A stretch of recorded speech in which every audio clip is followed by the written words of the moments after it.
Hello and welcome. I'm Steve Clemons, editor-at-large of The Hill. Thanks so much for joining us for our virtual event today. It's called Back to Work, Helping the Long-Term Unemployed. This is an important issue, folks, and I hope you stay with us the whole program. We're going to be taking a look at some of the challenges currently facing older workers and ones who have been unemployed for longer than 27 weeks, the long-term unemployed.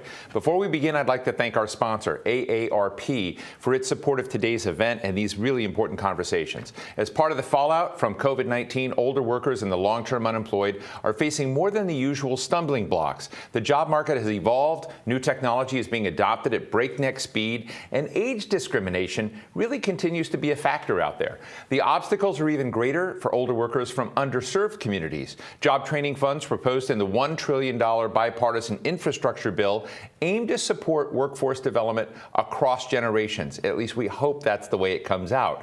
How should these funds be best used to help older workers and the long-term unemployed? What kind of support and reskilling efforts are needed for their successful return to the workforce? We're going to be putting these questions and more in front of our fantastic lineup of speakers. But first, a few housekeeping notes. You can tweet us at The Hill Events using the hashtag The Hill Back to Work. It's kind of cool, The Hill Back to Work. We're broadcasting live and we'll take your questions throughout the program.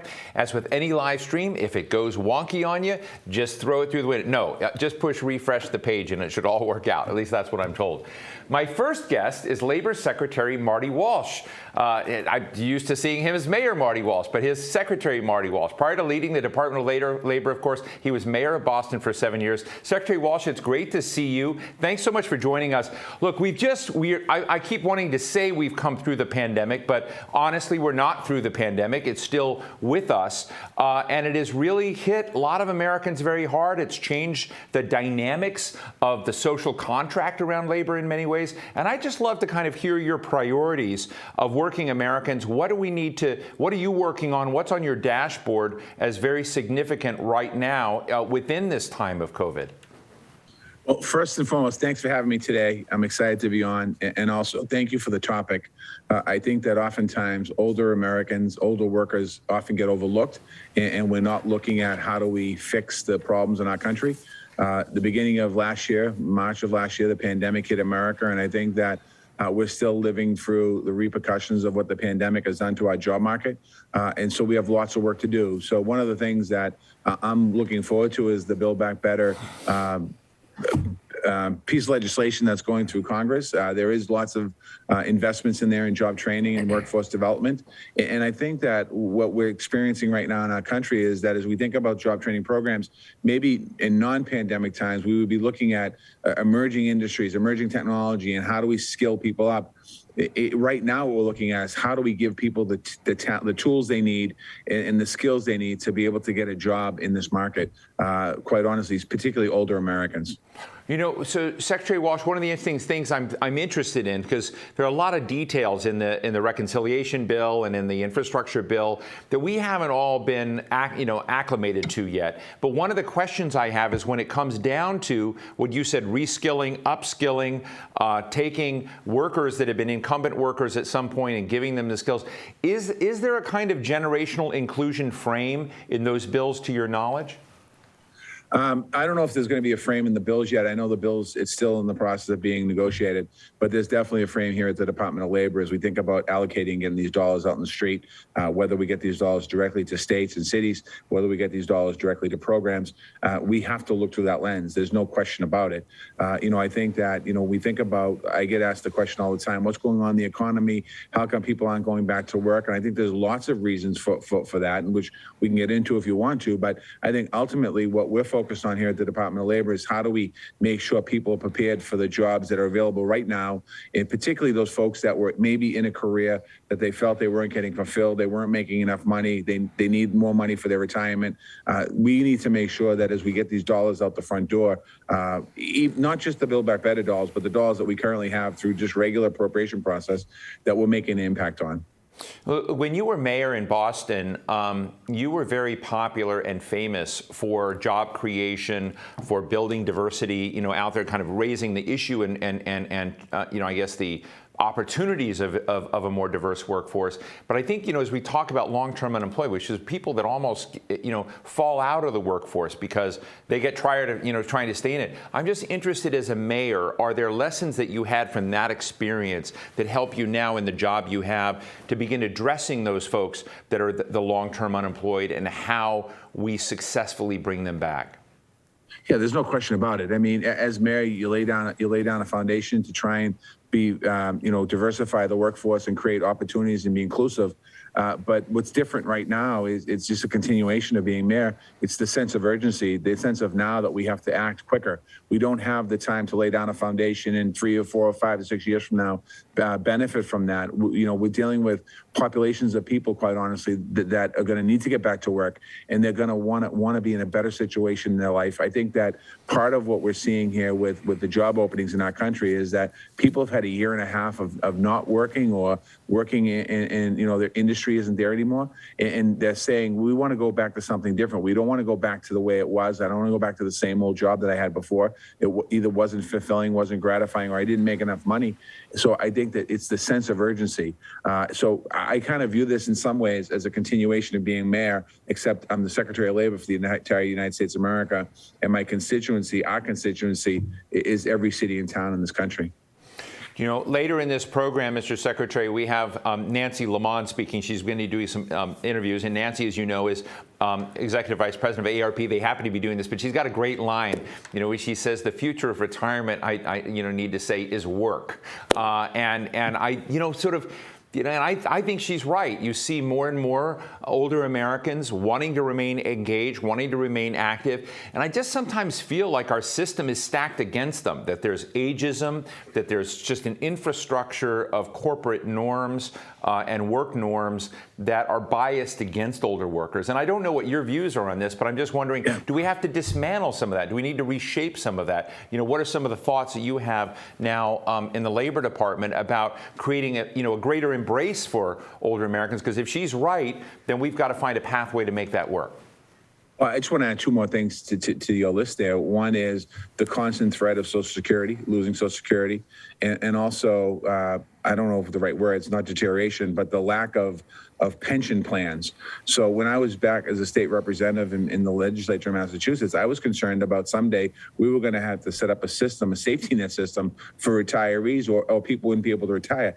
Nancy's absolutely right when she says work when you retire. What that means is that you don't have the 401k, you don't have your pension, you don't have enough paid into Social Security, you don't have a little bit of a nest egg so that you can retire to be able to put food on the table, pay your prescriptions. So I think that we have to do better as a country. And I think that we have to focus, and that's what I want to do here at the Department of Labor, is focus on all workers, not just the young people entering the workforce, but how do we focus on the workers that are potentially exiting the workforce or they want to leave the workforce at some point? How do we create a pathway right now so those folks can leave the workforce? I've spent a lot of time with Nancy talking to her as, part of the U.S. Conference of Mayors or as the mayor of the city of Boston. And we've done a lot of work with AARP in the city of Boston. And really, her concerns are absolutely valid 100%. And if we don't address these concerns, there's going to be the Congress and senators are going to have constituents all across this country that are going to have seniors that are living in poverty because we didn't take care of them. We didn't set up a proper system for them to be able to succeed. Mr. Secretary, you just mentioned the fragility of Social Security, and of course, that's an interesting topic. I'm just wondering, from your perspective, do you think that's a real danger of losing Social Security? No, I don't think so. I think that, every 4 or 5 years there's a conversation about we're going to reframe it and realign it. But I think we just need to continue to strengthen Social Security. That is an investment that people make from their salary into the government and expecting when they retire that money will be there. So we just need to continue to strengthen Social Security, support Social Security, because that's one of the ways that people will be able to continue to retire when they retire. I mean, my father retired many, many years ago. He had his pension, he had his Social Security, he passed away. My mother got part of his pension, got his Social Security. She's able to live a good life because of that. There's too many Americans, too many older Americans in our country that don't have that ability to be able to live a good life. They're making decisions literally between prescriptions and putting food on the table. Just lastly, Secretary Walsh, one of the other areas I'm interested in is this, what does retraining look like? When I worked in the Senate in the 1990s, I think we used to sort of fake it with trade deals. We do trade deals. Oh, we're going to have retraining assistance or something. Just didn't work. We're now, 2 decades later, and it seems like there's a lot more knowledge about how to successfully train or upskill people in effective ways now. But I'm wondering, when it comes to the elder community, you see a lot more, I guess you would call them non-traditional students in community colleges, universities. You go down all around the country, and it's a bigger portion. Is that an opportunity so that as we see older Americans in colleges, in community colleges, themselves retraining, that we can somehow connect the jobs to them in ways that we haven't really done before? No, I think that's imperative that we do that we connect older adults that are being retrained to jobs that the outcomes are a job. I think retraining or training in itself needs to have at the end of the training a job. I don't think by just making investments and talking about bringing a bunch of people in a room and training them how to do something, and then at the end of the day say, good luck, here's your certificate, go, good luck in finding a job. We can't do that right now. What we need to do is whether it's apprenticeship programs or retraining programs, we need to work better with companies. We need to better with corporations. We need to work better with opportunities so that and get connected to jobs. And one other thing I'll just say to people watching today, older Americans, don't be afraid to go back to school. When I went to Boston College evening school, I was taking class at night, and there was a woman next to me. She was my friend. She was 72 years old, getting her degree at Boston College. It's never too late to go back. It's never too late to learn new skills, because your talents are needed in America right now. Mr. Secretary, let me ask you one slightly delicate question. I happened to see Senator Joe Manchin last night and was talking to him about this program today, about labor in West Virginia and how it could change the equation, because, of course, we know Senator Manchin's position on a lot of these bills and votes is important, as are many other senators.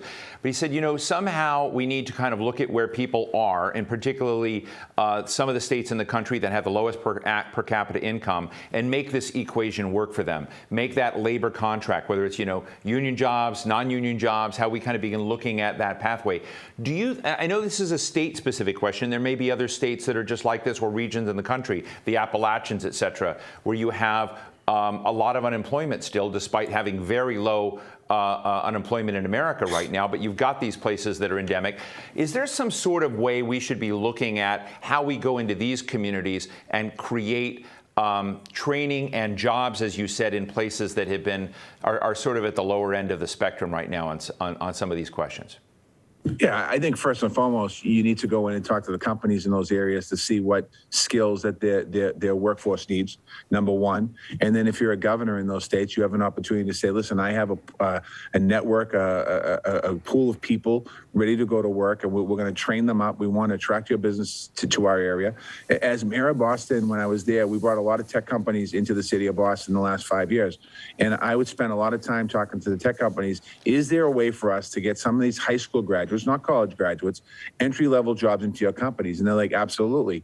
And we were trying to think about how do we create those partnerships. We did it through summer job programs first, and then we were trying to do it through apprenticeships. So there's opportunities for us right now. If you're a state like West Virginia and you have a dedicated center like Joe Manchin, there's an opportunity to bring employers together with the Department of Labor or with the State Department of Labor and say, what type of investments do you need to educate the workers to create opportunities for people? What people want is opportunities. We have to provide them with those opportunities, but we also have to provide them with the training as we move forward. And that's why Build Back Better is so important. It needs to pass. Well, Secretary Marty Walsh, Department of Labor, thank you so much for sharing your thoughts with us today, and good luck with this. It's a big task, and I think it's an important one. Thank you so much for sharing your thoughts. Thanks for having me today.